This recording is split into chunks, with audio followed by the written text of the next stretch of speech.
Bonjour, je m'appelle Joseph Hubert, je suis agriculteur à Cancale sur une exploitation de 70 hectares.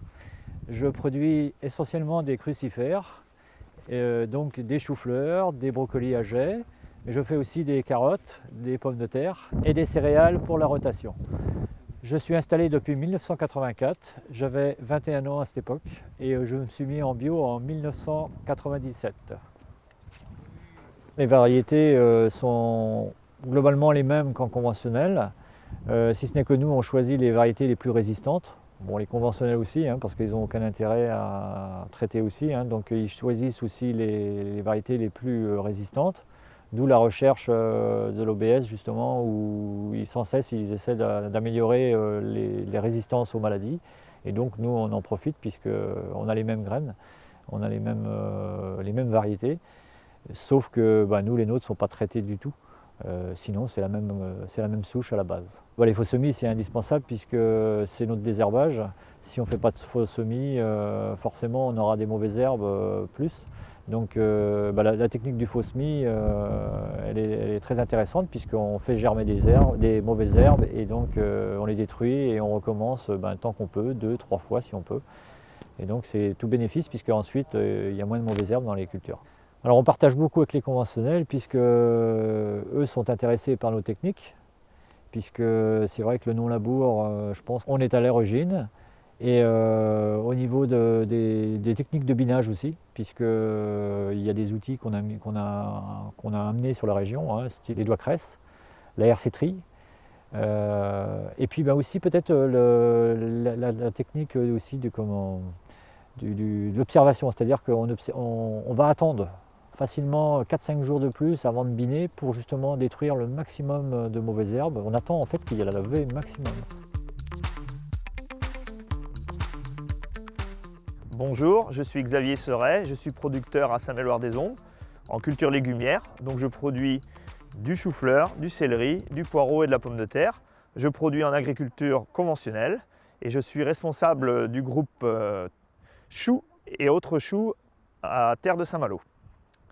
C'est un groupe qui regroupe les producteurs de choux-fleurs, donc c'est quand même la production principale de la région malouine. Donc c'est l'ensemble des producteurs, qu'ils soient en agriculture conventionnelle ou en agriculture biologique. Et on s'aperçoit en fait que les producteurs en agriculture biologique sont plutôt en avance sur les techniques culturales. Ils ont quand même, c'est des gens qui cherchent à pallier le manque de traitement, comme ils n'ont pas le droit évidemment. Donc ils sont en avant techniquement et nous, producteurs conventionnels, on suit leur technique petit à petit sur les engrais verts. Les producteurs bio cherchent les meilleures espèces à faire en fonction de nos cultures. Donc ils travaillent sur les mélanges, sur les quantités, entre les espèces, les méthodes les plus simples, les moments pour les détruire, pour que ce soit le plus propice à la culture qui suit. Donc globalement, ce sont des producteurs qui s'investissent. On s'aperçoit qu'à nos réunions techniques, le taux de participation il est souvent de 100%. Parce qu'on s'aperçoit que nous avons les mêmes problèmes. Par exemple, le traitement sur la mouche du chou, qui est un problème assez sérieux sur le printemps et le début de l'été.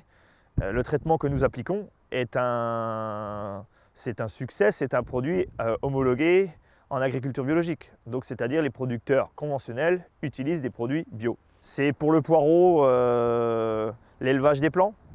On s'est aperçu que nos producteurs en agriculture biologique avaient des plants de meilleure qualité que les producteurs conventionnels. Donc on a cherché à comprendre pourquoi.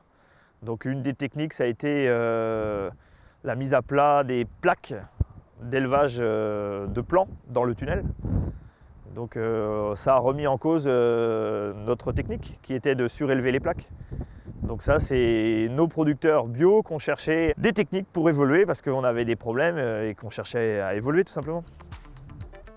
Le fait de livrer dans la coopérative Terre de Saint-Malo où il y a des producteurs conventionnels, puisqu'à la base c'est une coopérative de producteurs conventionnels, ça a permis de susciter quelques vocations, puisqu'au début on était 2 et maintenant on est 5, et puis on ne désespère pas de convaincre encore des producteurs.